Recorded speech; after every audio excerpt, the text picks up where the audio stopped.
Diqqat, tezkor yangilik. Eldor Shomurodov Fenerbahçe klubiga o'tishga yaqin. Terma jamoamiz sardori va Istanbul Başakşehir klubining asosiy hujumchisi Turkiyaning top klublaridan biri Fenerbahçe diqqat markazida bo'lib turibdi. Başakşehir prezidenti Göksel Gümüşdağ esa Eldorni 20 million yevrodan kamiga sotmoqchi emas.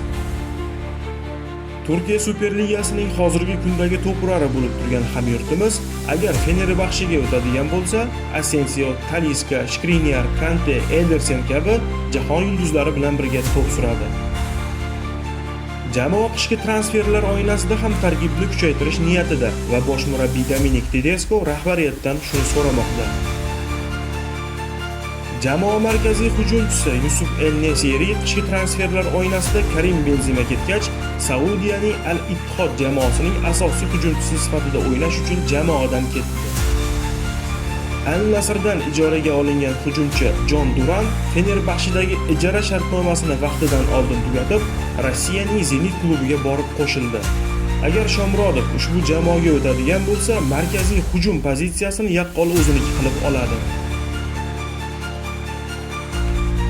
Uni Fenerbahçe rahbariyati klubga tayyor ideal hujumchi sifatida baholamoqda. Agar Eldor Shomurodov Fenerbahçe'ga o'tsa, bu o'zbek futboli uchun juda ham katta plyus bo'lardi. Bilasiz, Fenerbahçe jamoasi ayni damda Yevropa Ligasi play-off bosqichida o'z yurishini davom ettirmoqda. Bundan tashqari Fenerbahçe Turkiya Super Ligasining turnir jadvalida 2-o'rinda bormoqda va chempionlik uchun ham kurash olib bormoqda.